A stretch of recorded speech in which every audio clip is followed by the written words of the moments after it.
Hi all. Let's see the next topic of Unit 1, Memory Reference Instructions. So if you see any instruction format of a specific instruction, if the three opcode bits that are in the positions of 12 to 8, if these opcode bits are not equal to 111, then we mean to say that the particular instruction is a memory reference instruction. And the position in bit in a position 15, that is considered as an mode bit or an addressing mode. So if you see the instruction format of a specific instruction, as I have already told you, the instruction has a specific format which lies between 0 to 15 bits. So the total instruction size is a 16-bit instruction. So out of which 0 to 11 bits represents the address part of the instruction, where 12 to 14 bits, the 3 bits represents the opcode, which is nothing but the operation part, and the last 15th bit represents the addressing mode, or we call it as a mode bit. So if you observe this particular instruction format, if the particular opcode, 3-bit opcode, 12, 13, 14 bits of the particular opcode of an instruction, if it is not equal to 111. So a memory reference instruction, it uses 12 bits to specify the address. So the memory address, and 1 bit to specify the addressing mode, which is nothing but the 15th bit. Okay. And whenever this I bit is equal to 0, it means that it is a direct address. And whenever this I bit is 1, it means it is an indirect address. We have already discussed about what is a direct addressing and what is indirect addressing in the previous lecture. So moving on to the memory reference instructions. A memory reference instruction is actually a type of a machine language instruction that is used in a computer programming, and it is used to access the memory location, to retrieve the data from the memory, or to store the data into the memory, to perform any type of manipulations on the on the data, to store or the data, or to retrieve the data in the memory locations. We go for the memory reference instructions. So these type of instructions are very critical for data processing in computer programs, because they allows the program to access and manipulate the data which is being stored in the memory. As we know that the data and instructions are being stored in the memory, in order to retrieve the data or instructions, or to store the data or instructions into the memory locations, then the memory reference instructions are very much critical for any types of data processing tasks. So this will give you the list of all the memory reference instructions. So as I already told you, the decoder gives you the outputs D0 to D7, right? Out of which D7 is not considered as a memory reference, because the D7 can be a register or a input output reference instructions. Only from D0 to D6 outputs, they are considered as a memory reference instruction, which means D0 is 000, D1 is 001, so on up to all the decoder outputs from D0 to D6, they are considered as a memory reference instruction. For each decoder output, there is one operation that will be performed on the memory. For example, if you see here, the decoder output D0, it performs an AND operation. D1 specifies add operation. D2 specifies load operation. So AND stands for, it is a logical AND operation. Here we are going to perform an add operation. LDA stands for load accumulator. STA stands for store accumulator. BUN stands for branch unconditional, and BSS stands for branch and save return address. And ISZ, the last D6, it stands for increment and skip if 0. So each and every decoder output specifies one type of operation that is performed on the contents of the memory locations. So a 3 by 8 decoder is used to decode the 3 bits to 8 lines, 8 outputs, D0 to D7. So D0, D7 is not used here as a part of memory reference. So we use D0 to D6 as memory reference instructions. So we'll see what each and every instruction do. The same thing. This is nothing but, again, as I already told you, in respective of whether the mode bit is either 0 or 1, it is considered as a memory reference instruction if it lies between 000 to 110. So here this is nothing but the hexadecimal code of each and every operation or every instruction. So for if I bit is 0, this is a hexadecimal value of that particular instruction. If I bit is 1, this is a hexadecimal code of that particular instruction. First is AND. So AND instruction performs AND operation on the contents of the accumulator. So memory word to accumulator. So it performs the contents of the AND operation on the contents of the accumulator, the word which is stored at a particular memory location. And next add. Add performs an add operation on the contents of the accumulator and the memory word. Memory word here refers to the word which is being stored at a particular address in the memory. Next is a load accumulator. Load accumulator is used to load the memory word into the accumulator. Whatever memory word which is stored at a particular location in the memory, that is loaded into the accumulator register. As we know, accumulator is a type of a register that is used in your computer. Next, STA is nothing but store accumulator. To store the contents of the accumulator into a corresponding location of the memory, we go for the STA instruction. Next is branch unconditional. So branch unconditional. Say for if you want to say you want to transfer to particular branch instruction. Say I am at instruction I2. So whenever the control reaches to that particular instruction, I want to branch to the target instruction. If it is a branch instruction, some target instruction has to be executed, and that is at some other part of your program. So it has to branch. So that is done by means of branch unconditional instruction. Without any condition, it will the control directly move to that particular target instruction. Next, branch and save return address. And increment and skip if 0. So you'll know about this when we see in detail about the particular instructions. Let us see each and every instruction in detail.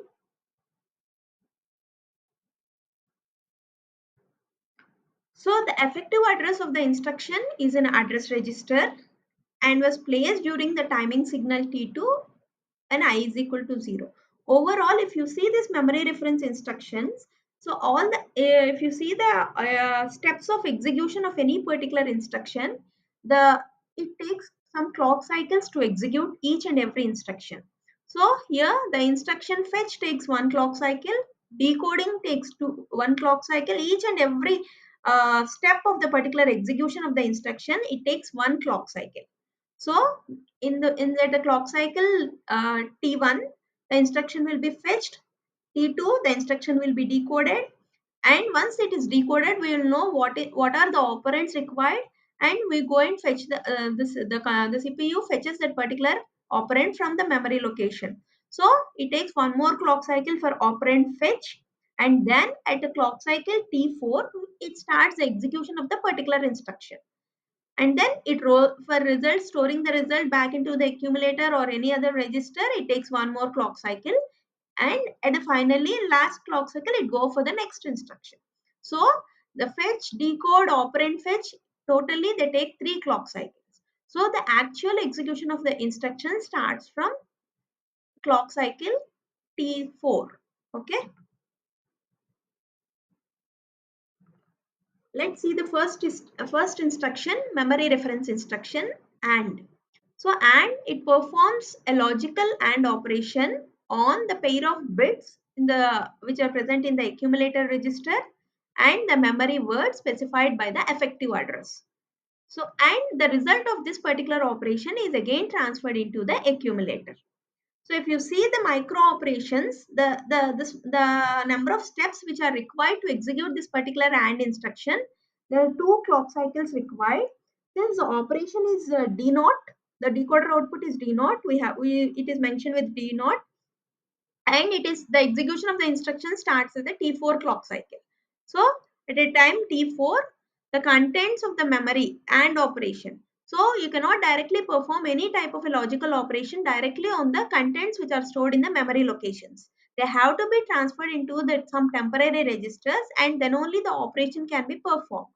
So the whatever word that is present at the address specified by the address register, it is first transferred into the data register at a clock cycle T4. At a clock cycle T5, you are going to perform a logical AND operation on the contents of the accumulator and the data register. Data register now contains the word which is stored at a specific address which is specified by the address register, and the output of this particular operation will be again copied into the will be transferred to the accumulator register. Now the sequence counter starts with 0 again. So at T5, the execution of this particular instruction has been completed. The sequence counter will be made to 0 again, so that it starts the execution of the next instruction of your program. So this is how AND instruction will be executed. Next is a add instruction. Add to accumulator. So as I already told you, it is used to add the contents of the memory word to the contents of the accumulator. So the execution the decoder output is D1, and the execution starts at the clock cycle T4. So D1 T4, the contents of the memory word are copied into the data register. At a T5 clock cycle, the contents of the accumulator are added with the contents of the data register, and the result is stored in the accumulator register. And if there is any carry, since this is an addition operation, if there is any carry out of the addition, the carry is stored into a flip-flop called E flip-flop. We call it as an extended accumulator or extended flip-flop that stores the carry of the addition operation. And the sequence counter is cleared to 0. So this is how an add operation is executed. Next, load to accumulator. Load to accumulator is used to load the contents of transfers the memory word into the accumulator. So the memory word has to be contents of the memory word has to be loaded to the accumulator register. For that, at a time clock cycle, the decoder output for this is D2. So D2 T4 implies the contents of the memory word stored at a particular address specified by the address register is first copied into the data register.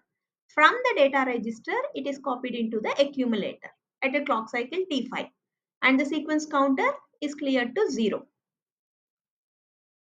Next is the store accumulator. The store accumulator instruction is used to store the contents of the accumulator register into the particular memory location. So the memory location address is specified by the address register.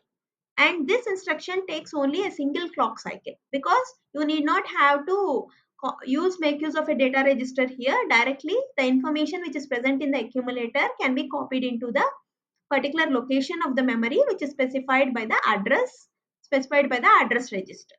So at a decoder output is D3. At T4 clock cycle, the accumulator contents will be transferred into the particular memory location specified by the effective address. Effective address is nothing but actual address, which means the address which is specified by the address register. And the sequence counter is cleared to 0. Next is the branch unconditional instruction, branch unconditionally. So this instruction transfers the program to the instruction specified by the effective address, which means it transfers the control of the program to the instruction which is specified by the effective address. So if you see here, say for the branch unconditional instruction, the usage it allows the programmer to specify an instruction out of a sequence. Suppose if we want to execute an instruction which is not according to the program order, then we use branch unconditional instruction so that the control moves to that particular target instruction. So as I already told you, the PC contains, say for example, if instruction I2 of a program is being currently executed by the CPU, in that case, the PC points to the address of the next instruction I3, right? But after the execution of I2 is completed, if I want to branch to particular instruction I10, then PC should not point to the instruction address of the instruction I3. It should point to the address of the I10 instruction, right? So that particular I10 instructions address is stored in the address register. So it is being copied. So the PC value will now contain the address of the I10 instruction which is being stored in address register, and the sequence counter is cleared to 0. And this instruction also takes only one clock cycle for its execution, T4. And the decoder output is D4. And the next instruction is a branch and save return address. So this instruction is useful when you want to branch to a portion of a code called as a subroutine. Say for example, I have written in my program, I have a C program where I have written a subroutine for an operation called addition. Okay, so whenever and the main method contains that particular function. So whenever this control executes comes to that particular function in the main method, I have to branch to that particular function where the particular function has been written. It will be at some other part of my program. So in that case, when this particular instruction is executed, the branch and save return address instruction, it stores the address of the next instruction in the sequence. So what happens actually, say if when in the main method, whenever my subtraction instruction, the function comes, say for, that is say for that particular instruction is I3, my program counter points to I4, but say the portion of code with respect to the subtraction operation is at I10. So I have to branch to that particular I10 instruction, right? So that that particular function will be executed and the control should come back. So rather than having the PC pointing to the instruction I3, it has to next point to the instruction I10 which contains that particular function, subtraction, right? So, but what I have to do is before the control moves to that particular function, the value of PC which is I3 has to be stored at some address in the memory location, and then the control has to be shifted.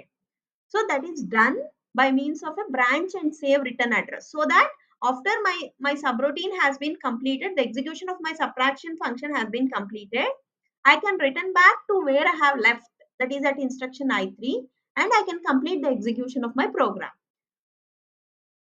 Let us see this with an example. Say for example, if you see this is a memory location where this is my BSA instruction which is stored at memory location 20. And this is 0, so it means it is a direct address. Whichever is present at 135 is a direct address. So, and this specifies, opcode specifies it is a BSA instruction. So when from this part of when this particular instruction is executed, so if you see here, the program counter points to the next instruction 21. But when this particular instruction gets executed, I come to know that the next instruction that have to be executed by the CPU is 135. So my PC has to point to the next instruction 135 and not 21. But I have to save this 21 at some point or some location of my memory, and then I have to move to the subroutine. So what happens if you see here at 135 location, this particular instructions, the instruction pointed by PC is copied into a 135 location, which is an effective address of this particular instruction, and then the PC now points to the subroutine. So that after storing here, I point to the subroutine, it moves to the control moves to the next instruction which is a subroutine, and this execution of a subroutine is completed, and the last instruction of a subroutine will be branch unconditional instruction, and here the mode bit is 1. So whatever address specified here, this is not the actual address or effective address. If you go to that particular location, you will get the actual address which specifies what is the next instruction. That is nothing but the next instruction address. So after this subroutine is completed, the control moves to 135 location. So it contains an instructions next instructions address. So the PC will now point to 21 instruction. So this is called branch and save return address. Before branching to the particular subroutine, I am saving the return address at a particular location of the memory, so that after the subroutine execution is completed, the control comes back to where I have left, so that the remaining part of my program gets executed. So this is called branch and save return address. So that is what is explained here. So PC's value, the 21 is stored at some particular location of the memory, and then PC will be now incremented plus 1. So which means my PC start executing at 136 location. So at this location it will be stored and PC will be incremented by 1. The next instruction is a memory of a memory reference instructions is ISZ, increment and skip if 0. So this instruction increments the word specified by the effective address, and if the incremented value is equal to 0, the PC will be incremented by 1. Which means that what this instruction do is, whatever memory location that is specified by the address register, the contents of the memory location will be incremented by 1. The contents of the particular, say I have a memory location 20 where I have a content, some value, say negative number, say consider -1. Okay, so that particular -1 will be incremented, it becomes +1. So after that, if the incremented value is equal to 0, the PC will be incremented by 1. So if the particular, after performing an increment operation on the word contents of the memory location, it checks the particular value. If it is equal to 0, then PC will be incremented by program counter will be incremented by 1. So if the program counter initially is pointing to 10, it points to 11, which means that I'm skipping the next instruction and executing the next instruction. So for that we make use of increment and skip if 0. And the programmer usually stores a negative number in the memory word so that it is possible to perform this increment operation. So as the negative number is repeatedly incremented by 1, it eventually reaches to 0. So that at some point of time, I can make use of PC is equal to PC plus 1. I can skip the next instruction. So for this particular instruction takes 3 clock cycles, T4, T5 and T6. At a T4 clock cycle, whatever the contents are there in the memory word pointed by the address register, address specified by the address register, that particular contents will be first copied into the data register, and in the next clock cycle T5, the contents will be incremented by 1. And once the contents are incremented by 1, the value is again copied into the same memory location specified by the address register. And then in the same clock cycle, I am checking the contents of DR still contains the same value. You are just making a copy into the particular location of the memory. Now we are checking the DR contents of the particular DR. If it is equal to 0, then the PC becomes PC plus 1 and the sequence counter is cleared to 0. So this particular instruction takes 3 clock cycles to complete its execution. So at this time, PC is incremented by 1 in order to skip the next instruction in the program. Whenever you want to skip the next instruction in a program, then we make use of an instruction called increment and skip if 0. So all these instructions are a memory reference instructions. So if you see here, this is a flowchart representation of all the memory reference instructions what we have seen till now, and the same steps are copied here. Contents of the memory word are copied into the data register, and then in the next step, according to the clock cycles, they have mentioned here T4 what happens, at T5 what happens. Similarly, the D0, D1. So this is D0, D1, D2, D3, D4, D5, D6. So for all each clock cycle wise, what happens in each and every clock cycle, that is represented in the form of a flow chart. So it is always better to draw a flow chart to give a clear explanation of all the different types of memory reference instructions. Thank you.